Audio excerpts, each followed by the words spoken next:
So here in Europe, we were quite afraid to hear Donald Trump yesterday night, this morning for us, to say that he considered that he has won that election, that people have expressed them, and that he will ask the Supreme Court to stop counting. What do you say about that? I think you have to back up, Martine, for 1 second. Joe Biden is probably going to be the next president of the United States. Mm-hmm. We should at least breathe a sigh of relief. That was by no means a foregone conclusion. I think there's a few things we have to say. If there had not been a coronavirus, Donald Trump would be the president of the United States. Mm-hmm. The country is deeply, deeply divided, and there is a lot of work to do, and I don't know what and I do believe that the politics of the United States are going to be in chaos for the next generation. That said, the process has worked better than almost anyone expected. The voting happened with almost no reports of irregularities or violence. The voting counting is happening with clarity, and I happen to think alacrity or speed. I know some people are complaining about how slow it takes. These things take time. You're counting a lot. You're in the midst of a pandemic, and you're counting millions and millions of hand ballots. It looks like to me that by tomorrow morning, Thursday, we will know that Joseph Biden won. Donald Trump is the most horrific, abhorrent human being who has been president of the country in history. He thrives on the belief that he can remake reality and control the narrative. He's also unable, characterologically unable to admit defeat. He will never admit he's wrong. It's just something he's unable to do. But he will be gone. There is no chance that he creates a coup in this country. Mm-hmm. He doesn't have the support of even his own administration for that, let alone the party, the Republican Party, let alone the country. Even Fox News, his biggest organ, came out after he made his speech last night claiming victory and called that a disaster. Mm-hmm. He's not going to be able to carry out a coup in the United States. Okay. And so I think we all need to breathe, relax a little bit.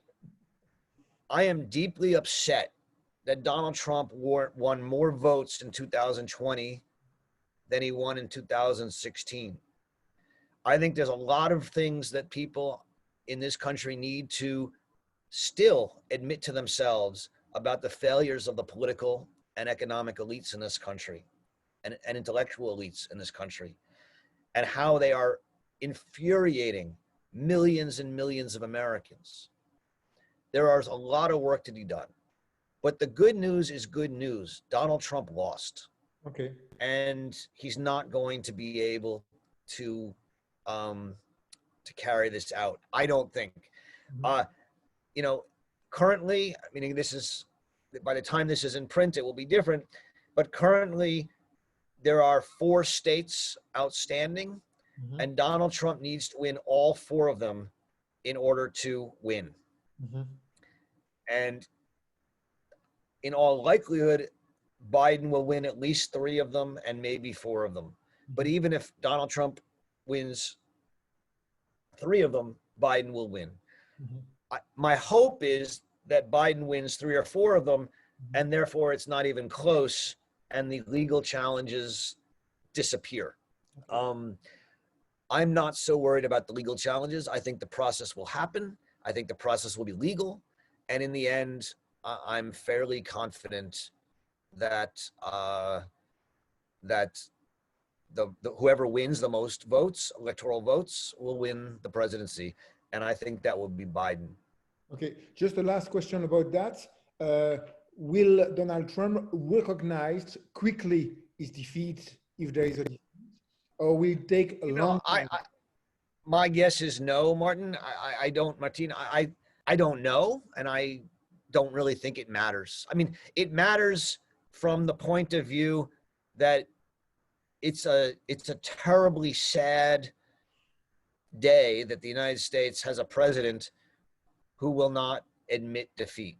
Mhm. And yet, I think anybody who has studied and read and written and thought about Donald Trump, and to me, the personal reason I'm most excited to have rid of Donald Trump is I don't have to write about him for the next 4 years, is that I think anyone who's written and thought about Donald Trump over the last 4 years has to not be surprised that Donald Trump will not admit defeat. He will say the election is stolen. He will say the election was a fraud. He will say all these things, but he will pack his bags and he will leave. Okay. And hopefully Sooner or later. Sooner or, well, by January 20th, that's all I care about. Okay. Okay. But you could have people in the streets in November. Look, I think it's very likely that there will be protests. I think it's quite likely that there will be violence. I think it's quite likely that there will be some chaos, but I don't think it will be major, and I don't think it will be threatening to the system. Okay. That's clear. So let's come to the why we are in that sad situation. The last time we spoke together, it was just after, or in the end of the nomination of Joe Biden as the Democrat candidate, and you said, "Thanks God, the Democratic apparatus has chosen the good guy." And looks to me, hearing to you, that you consider, as me, that Joe Biden has done a very bad campaign, or if not no campaign at all, and that he has won thanks to the COVID. So why your candidate failed somehow? So first of all, I had one goal in this election: to get rid of Donald Trump. To me, that was an existential question. My candidate didn't fail. He succeeded. I don't think any other, in fact, I'm not sure any of the other candidates would have won. So I never loved Joe Biden. That was not my goal. My goal was to beat Donald Trump. Joe Biden did that. I'll call that a success. I don't think any of the other Democratic candidates would have done better. In fact, I think almost all of them would have done worse. The reason Biden will win is because he's going to win in Wisconsin, Michigan, Pennsylvania, and then Arizona. Arizona's unique. And while Arizona is changing and is more and more of a battleground state, it looks like one of the main reasons Trump will lose in Arizona is his personal vendetta against John McCain, the former senator from Arizona, who was a hero in the Vietnam War, and who was a war hero and very popular, and became a critic of Trump, and Trump ravaged John McCain. And his wife, his widow, endorsed Trump, which I think is a big reason that Trump is losing Arizona and Biden is winning it. Endorsed Biden. I'm sorry, endorsed Biden. Did I say Trump? I'm sorry, endorsed Biden. So if you take out Arizona in that way, which I think is somewhat of an outlier, the reason Biden and the Democrats are winning is because of what we call the the sort of working class blue states up north Mhm. that Trump won 4 years ago, Mhm. Pennsylvania, Michigan, and Wisconsin. Those states could win for Biden because he's a moderate Democrat. I don't think any of the other Democrats would have won. You know, the narrative that you're going to hear a lot of is the moderate senators lost. Mhm. We need to bring more leftist, firebrands. Mhm. Um, I think what you're seeing right now is the country is deeply divided. And there are parts of the country where leftist firebrands will win, just like there are parts of the country where rightist firebrands will win. Mhm. But we do not yet have a national majority at all Mhm. for Democrats, and certainly not for far left Democrats. And I think the only reason we could win this election is because Biden was seen as a moderate, and people were upset about the idiocy and radicalism of Donald Trump. Mhm. So, I know there are going to be a lot of people who come out and say we could have done better if we'd had a far left candidate who brought out the base. The base came out. The base came out for both Trump and Biden. The difference is that in the states that decide the election, Biden was able to win with a lot of Republican voters who said, we don't like Trump and we're going to vote for Biden, who wouldn't have done that if it had been Bernie Sanders or Kamala Harris or somebody else. Mhm.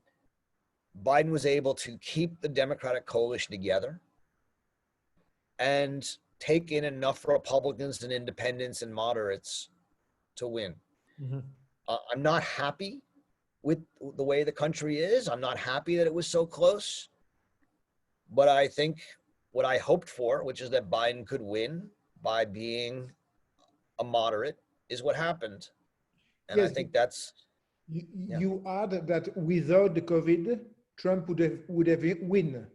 What does it mean? Yeah, but I guess what I'm saying is I think that without the COVID, Trump would have destroyed most of the Democratic field.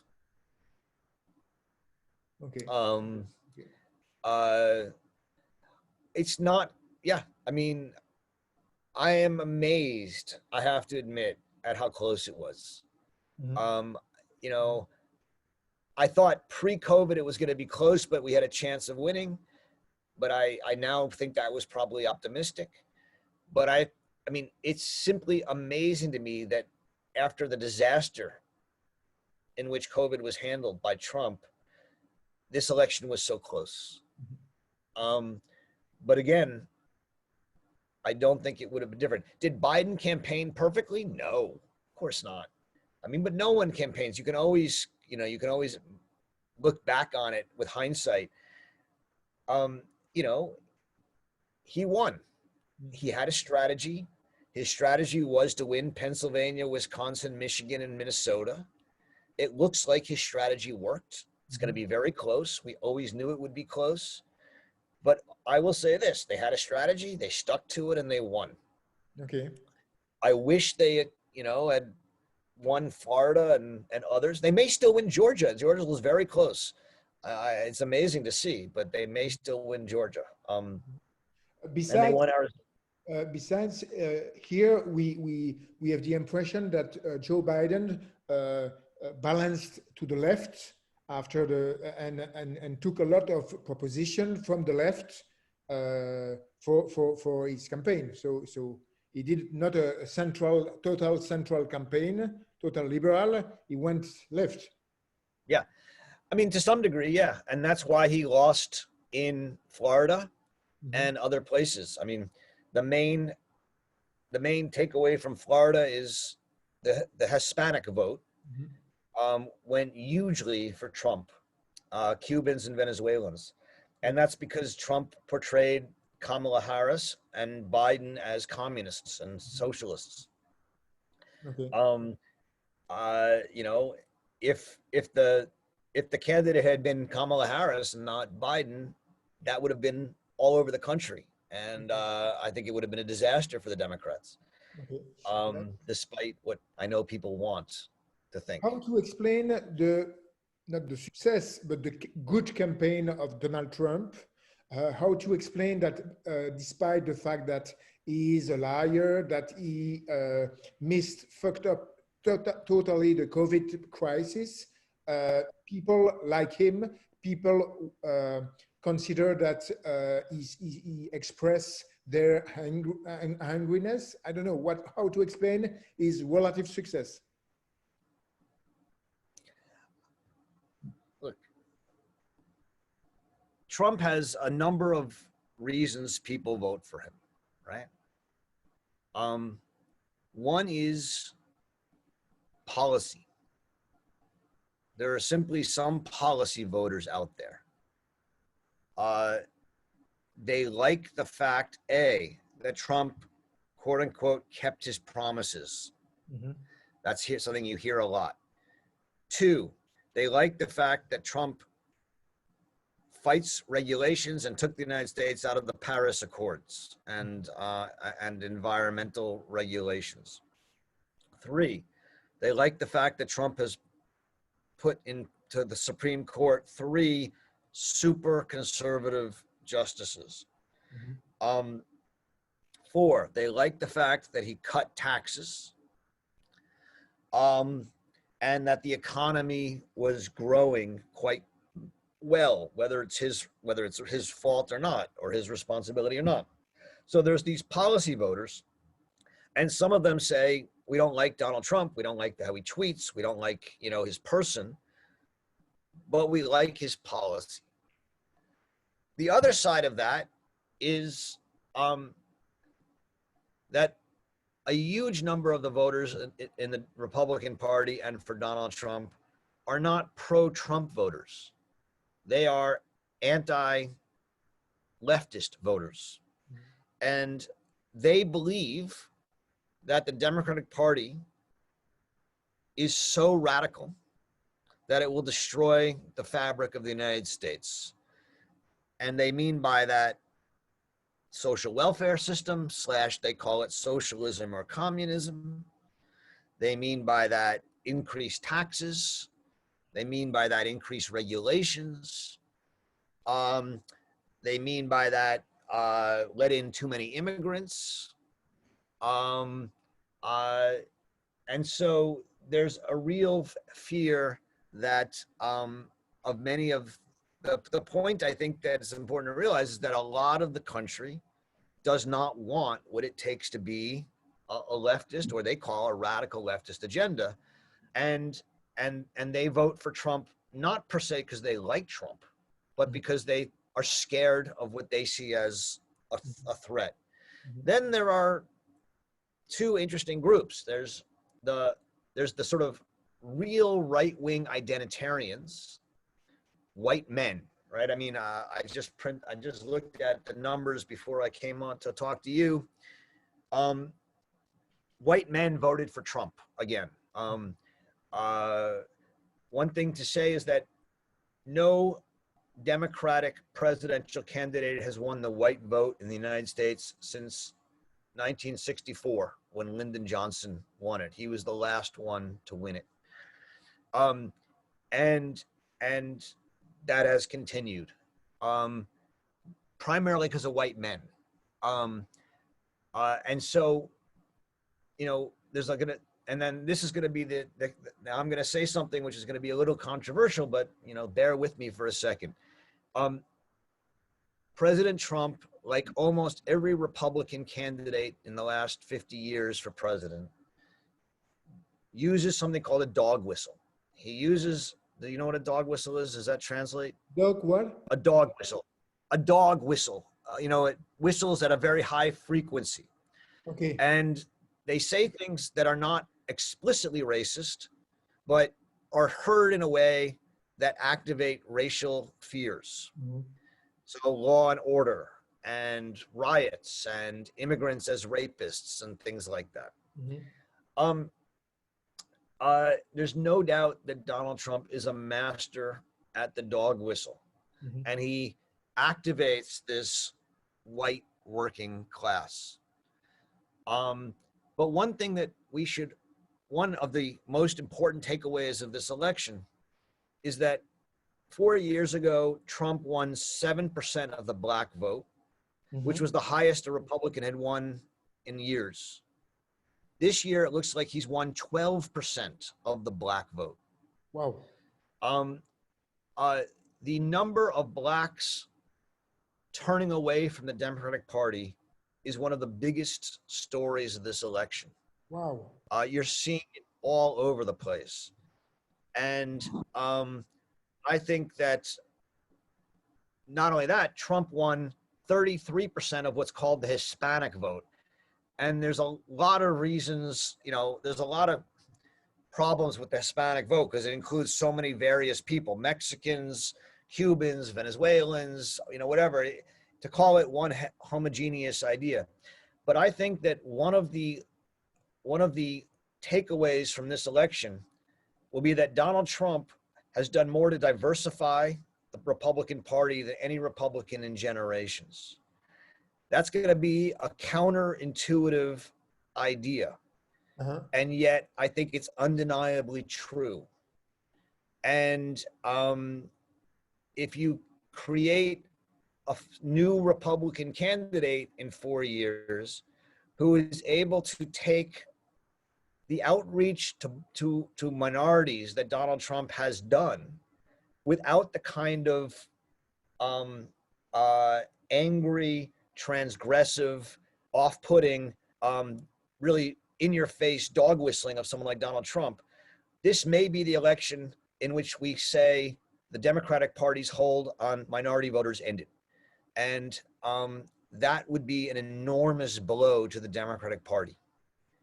So you mean that the minorities are more and more skeptical with the democratic ideology? Yes.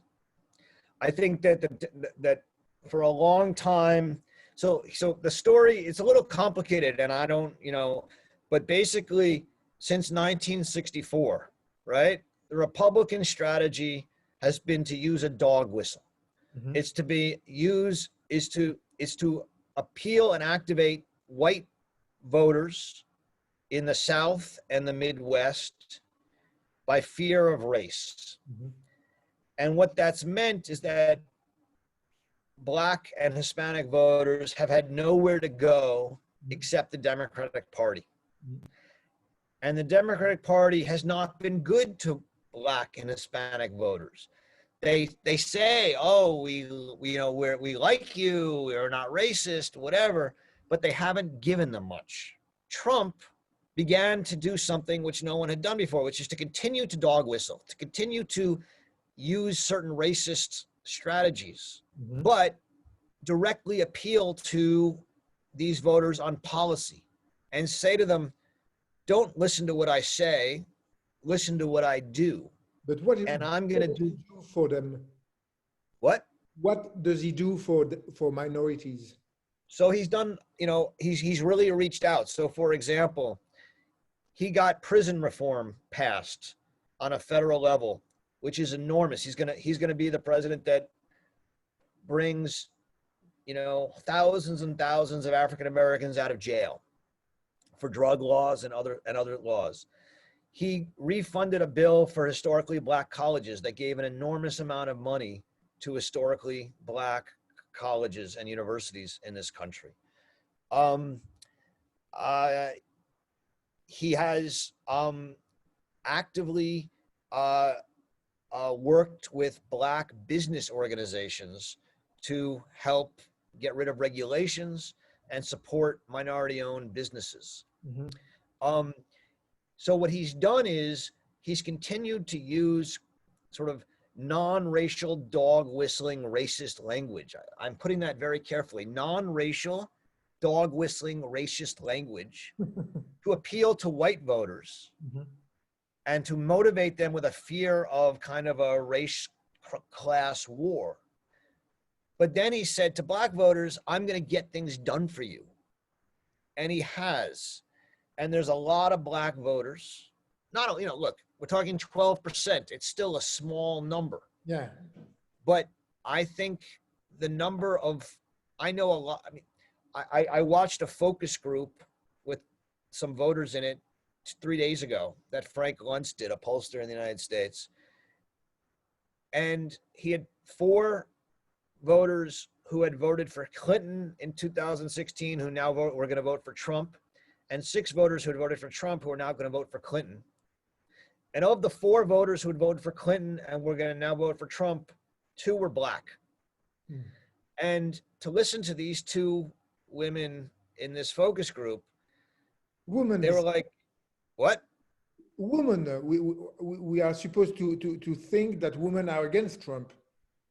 These are black women, and they were for Trump. And they basically said that they'd been Democrats their whole life, and they feel like the Democratic Party has never done anything for them. And Trump is the first president that's actively reaching out to them with policy ideas that they think are helping the black community. Now, you could say you think they're wrong. We could say, but the point is, yeah, the idea of a monolithic black vote. I mean, most black voters in the United States are generally conservative people. They're more religious than white people. They have a lot of conservative ideas about work and family, in many ways more so than whites. The idea that they will always vote leftist is a fantasy. And until the Democratic Party, and unless the Democratic Party figures out a way to appeal to blacks on a policy level and not just on you have no other choice, so vote for us level, they will lose more and more of that vote. Mm-hmm. The more important vote numerically is the Hispanic vote. Mm-hmm. And Trump has done very well. He looks like he won 33% of the Hispanic vote nationally, which is enormous. Yeah. And he said that the Mexicans had to get out, and but no, that doesn't matter. Yeah, one of the big stories was in Texas on the Mexican border.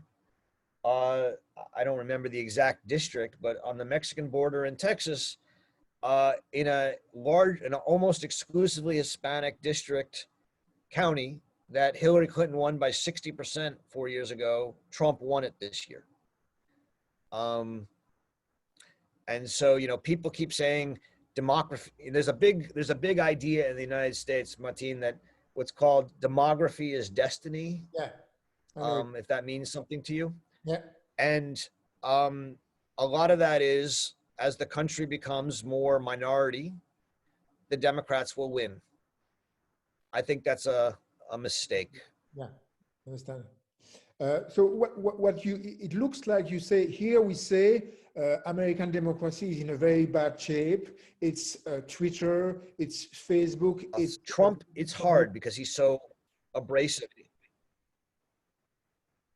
And you say, no, policy matters. It's not only the social. I think networks. Say that again. I'm sorry, you cut out. Here we say Americans are getting crazy because social networks, because misinformation, because political lies, and you say it's not that there is that point, but there is also policies, and maybe this election was about policies. Well, so let me say, I think one of the other takeaways of this election is that money doesn't matter nearly as much as people think. Biden outspent Trump by an enormous amount. And in Senate candidates around the country, the Democrats raised much more than the Republicans, and they lost. I do think social media matters. One of the reasons, about 3 weeks ago, one of the reasons I suddenly turned very pessimistic and was worried about this election, despite the polls and against the polls, is because there were studies that came out that showed that Trump had 30% more engagement on his Facebook posts than Biden did. I think the fake news and misinformation on social media is an enormous part of this story. Okay. Now, I don't, that's not anti-democratic. Democracy has always involved disinformation, misinformation, and fake news. There's never been a democracy in history that doesn't have fake news and misinformation. That's just part of democracy. A healthy democracy, one would hope, has enough of a core center that holds the country together despite the misinformation on the fringes. I'm not sure we do right now, and that is a big issue. I am not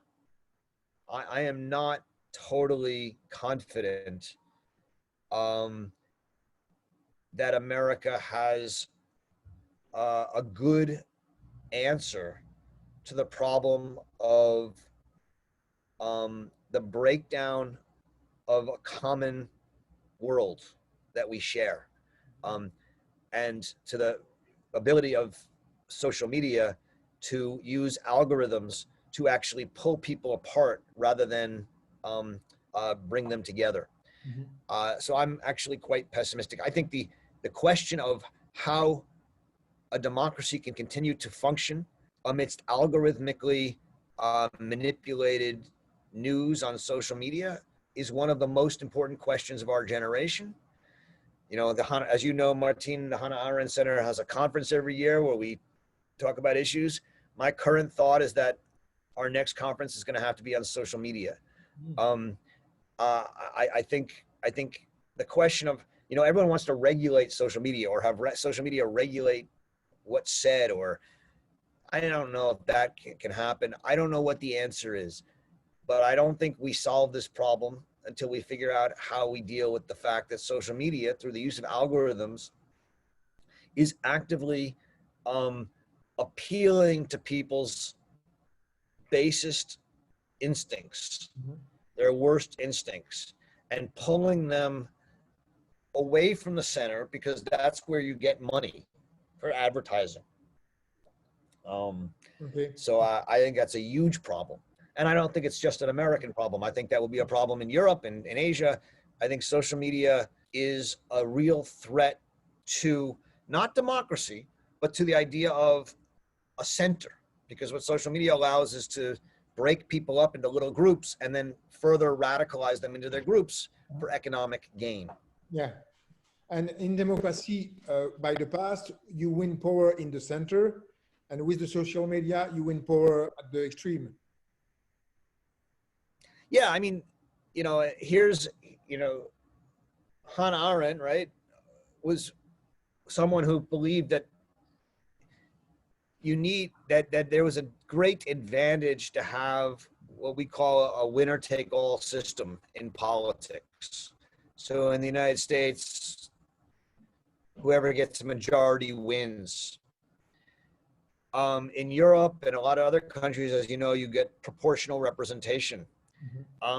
The danger of that, from her point of view, is that there's incentive for parties to not move to the center, but to, you know, whether you're a Green or the FDP or Le Pen or whatever, to pull in a block. And in the United States, you still have to take the center to win. And I think, you know, you asked me about Biden before. I think the reason I think Biden was the best candidate is because he had the best chance of taking the center. And that's still how you win in the United States. And it provides a protection against radicalism. Not always, we learned, and it's close, but some protection against radicalism. Yeah. Two last questions. A political question. Can we expect that Biden is very different from Trump, not only in style, but in policies for international, but for national policy? Is there a real difference between both of them? And the second question, we did our last number issue in Philosophie magazine. The title was "The End de la fin de la démocratie en Amérique, quoting Tocqueville, la fin de la démocratie en Amérique, and we said America has always been our future, but today it's not the future of democracy, it's maybe the future of how a democracy ends. What do you think about that? But maybe first, is there a real difference between Biden and Trump on policies? Yes, there's a huge difference between Biden and Trump. I mean, Trump will keep us in the Paris Accords. I mean, Biden will keep us in the Paris Accords. Biden will invest in green energy rather than in taxes on people over $400,000 a year. Biden will wear a mask and create a testing and other regime that I think may hopefully help the country. Biden will bail out the states. Trump has been refusing to bail out the states who have got into huge amounts of debt around the coronavirus, and many of them had it before, and that's why Trump didn't want to do it. They're mostly liberal states, but Biden will certainly bail out the states, which will allow the economy to recover in those states. You know, on many issues, I think. Okay. What? On international level, what? With Iran, with. So I mean, I will tell you. I mean, I didn't mention this before, but I think that one of the reasons Trump has some popularity is that he may go down as one of the best presidents on international relations we've ever had. Now, you know, he's done a lot of things I disagree with. His work with NATO and with the allies in Europe has been terrible, but his successes especially in the Middle East have been extraordinary. What he's been able to do with Israel and some of the Arab states. So, you know, also Trump is the first president in my lifetime who didn't start a war. I mean, we have to remember that on certain things, Trump did well. Mm-hmm. And at least from my point of view. Yeah. And, you know, I hope Biden learns some things from Trump on international relations. I think Trump has actually been a positive force in the United States on international relations. But I'm somewhat of an isolationist. I don't believe the United States should be going around fighting wars everywhere. And that puts me against the liberal and even conservative establishments in the United States, and more in line with a kind of populist Trumpian tradition. Okay. So I think they'll be very different. You know, I don't anticipate. And what's the other question? The other question was, we did an issue about the end of democracy in America. Yeah. What is the future of democracy in the US? So look, one other thing that Biden will be very different in is that he will bring into politics again both experts and scientists, mm-hmm.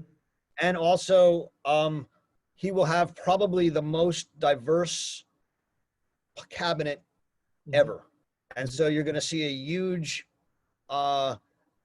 entry of Black, Hispanic, Asian, and other groups and women into the highest echelons of power. Mm-hmm. Expect him to appoint a lot of women and women of color to high offices, and that will be a big change and an important difference. Yeah. On the question of democracy, you know, I'm mixed. I think in the end, the Trump victory in 2016 will go down as an important positive in the United States around democracy, insofar as the country had really become deeply anti-democratic. Mm-hmm. Money dominated our politics. Elites dominated our politics. Most people had no experience in politics. What I've seen in the last 4 years is more activism and engagement in politics by young people, raising money, activists, running for office. The number of young, exciting people running for office, my students running for office, is extraordinary. And I have actually an enormous confidence right now that a whole generation of people who would never have gone into politics but for Donald Trump are going to save and revitalize democracy. I'm sorry. How do I stop this? Are going to save and revitalize democracy. It's not an easy system, and the biggest threat to it is what I said before. I think misinformation. I think the problem in the United States is that these young people who are going into politics, many of them are ideological, and what you're going to see is the extremes harden on both sides. And then the question is, can there be a way to bring back the middle? I don't think it happens in the next 4 years. I don't think it happens in the next 10 years. The United States has gone through a number of periods in its history where it's become radicalized. We had a civil war. It usually takes a generation or more for a new common center to emerge. I hope that will happen again, but I don't think it's going to happen in the next 10 years. I think we're in for another 15 or 20 years of quite disruptive and chaotic politics, but I don't think that's always a bad thing. I'm a big believer in chaotic and disruptive politics. I just don't want it to be chaotic and disruptive politics run by a narcissistic madman. And let's get rid of him, put him to the side. To me, he was a once in a generation talent. He was an incredibly talented politician and showman and entertainer who did things that we never could have expected. He's gone. The next step is to move on. And I think that the big problem for the Democrats is that they're probably going to lose in 4 years if they don't figure out a way to appeal to the middle class moderates, to African Americans who don't feel like they're being spoken to Hispanics. They've got to figure out a way to reach other constituencies. And the biggest danger to that is their political correctness, honestly. They have got to be able to speak honestly to people, because people are getting fed up with the dishonesty of people. That doesn't mean being a Trumpian racist. Of course. But it means listening to people and beginning to try and actually solve problems rather than simply, say the right words and put out diversity, equity, and inclusion statements. You've actually got to bring people into the process. And that's what I'm confident about. I think Biden will bring people into the process. And I think that in itself will be an incredibly positive development. So, I mean, I am habitually an optimist. I look at this and say, Biden is probably going to win. I think there's a lot of new energy to revitalize democracy. And I actually think the United States, it's going to take time, but has escaped crisis. The crisis would have been 8 years of Donald Trump. We escaped that. And now I think we can start to rebuild. Okay. Well, thank you very much, Roger. It's always passionating. I was very anxious before speaking to you, honestly, and I'm quite more confident. But you always your thinking is always convictions and arguments. Thank you very much.